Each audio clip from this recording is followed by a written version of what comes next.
Hello everyone and welcome back to a brand new video. I'm your host ep.229 and today I'm going to be doing a video talking about some tips on how to get gold on assault rifles faster in Modern Warfare Remastered. So there might be many reasons why you want to click on this video. You might want to get some tips on how to actually get gold on Modern Warfare Remastered on the assault rifles, or you might be wanting to get some tips on how to get regal and things like that. And if let's say you want to get exclusion zone camo in Modern Warfare Remastered, you actually have to get gold on every single gun in the entire game. That's kind of a daunting task, and for the assault rifles, I'm going to be giving you some tips on how to get it faster. Also guys, if you're enjoying this video, don't forget to leave a like on it. Let's see if we can get 3 likes on today's video. That would be absolutely amazing. And yeah, let's get right into it. Alright, now before we jump into a game, I'm going to be talking about the game mode that would actually best suit us if you want to get camos and you want to get the challenges done. So yeah, let's get right into it. Alright, now let's go over a couple of requirements. Now the first requirement is that you want to have one that's fast paced. So this really gets rid of search and destroy, as well as the other game modes that have a respawn delay, because that was going to make the game mode a lot more slow paced. So you really don't want that when it comes to getting camos, because you don't want to be getting a kill and then waiting like 45 seconds to get another kill. You want to be constantly getting kills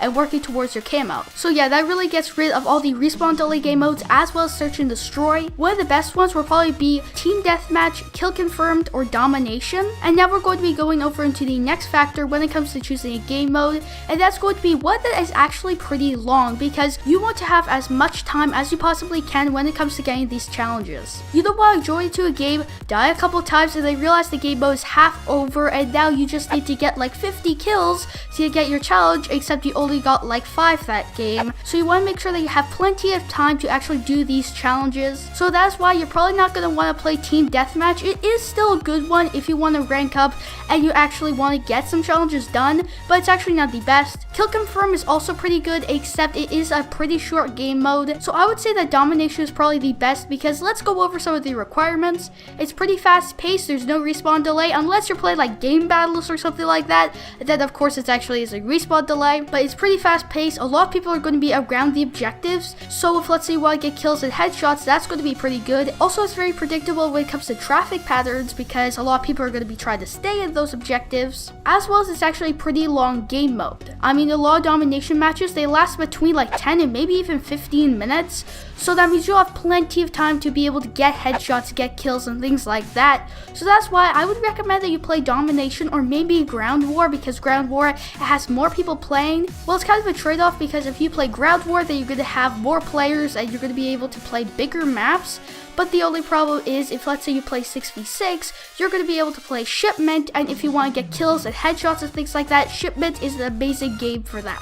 Alright guys, now that we got the game mode down, let's actually get right into the tips. And the first tip, and that's going to be, make sure that you run a red dot sight. The reason why, and that's just because the red dot sight is the most accurate sight that you can get in the entire game. Sometimes iron sights are good, except the problem is a lot of them are very imprecise. I mean, look at the M16's iron sights. They're very blocky and it's kind of hard to see through those iron sights, and now you have to go at the head to try to get headshots. That's not going to work that well, so make sure that you run a red dot sight if you want to get more headshots. And if you want to know a reticle, you have to use the red dot one, like the actual just a little red dot. If you want to use any other ones, it's going to be harder, because a lot of the times the reticle is about as big as the person's head.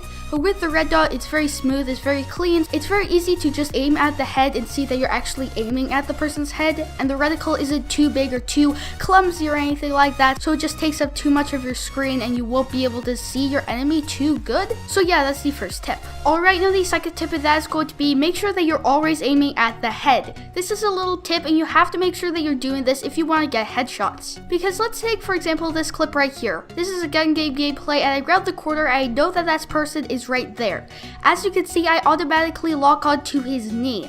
That's where you're going to want to make sure that you try not to do, because if you do that, you're not going to be getting that many headshots. You're probably going to die a lot when you're going to be doing this, because there will be times that you're going to be aiming at like their chest and you try to shoot, and then you have to realize that you aim at their head, and it's just, you're going to die a bit, but you're going to get a lot more headshots, trust me, because at first when you try to get gold and things like that, it almost feels impossible, because you're thinking, I got 2 headshots this game, I need 150 to get red tiger, so that means I'm going to have to play 75 games to get red tiger. Perfect, you know, but once you actually get the hang of it, you'll probably be getting like 5 or 10 headshots a game. So make sure that you're always aiming at the head. It's going to take a little bit to get used to, but make sure that you're doing that. Alright guys, so the last tip, and that's going to be make sure that you flank. Now this is kind of a interesting tip, and that is when you're playing the map, you have to make sure that you flank the enemy. If you don't know what that means kind of to go behind their lines from like around like the left or the right. So the reason why you're going to want to do this, and that's just because if you are able to shoot the person from behind,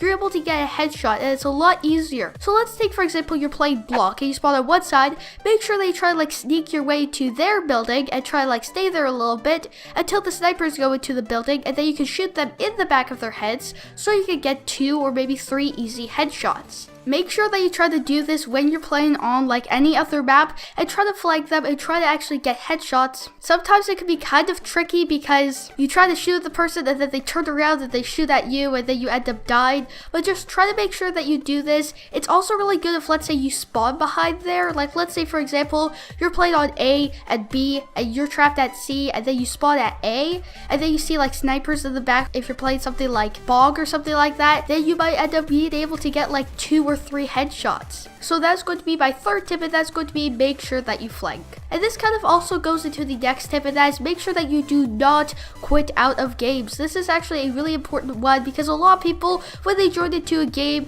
and they're doing pretty bad, you know, you might want to quit out of that game. Don't do that. You want to stay in every single game because every single game has interesting opportunities. You might end up going 5 and 20, but you might end up getting 3 or 4 headshots. So make sure that you stay in your games because you might end up leaving that game. Maybe you went negative, but you realized that you actually did really good in terms of like getting headshots and things like that. So make sure that you stay in your games. And actually, I noticed if let's say you're playing with a bad teammates, it's actually kind of good because I find it easier in a way to actually get headshots and things like that when you're actually playing with bad teammates, because that means you might spawn on the other side of the map where the other teams are, and then you could go and shoot them in the back of the head and get headshots that way. So make sure that you stay in your games. So in kind of a recap, make sure that you stay in your games as well as flank. Make sure that you use the red dot sight as well as teach yourself to aim at the head. And that's really been it for this video. I hope you guys enjoyed it, and if you did, please remember to leave a like and subscribe if you're new. So I hope you enjoyed the video and have a great day.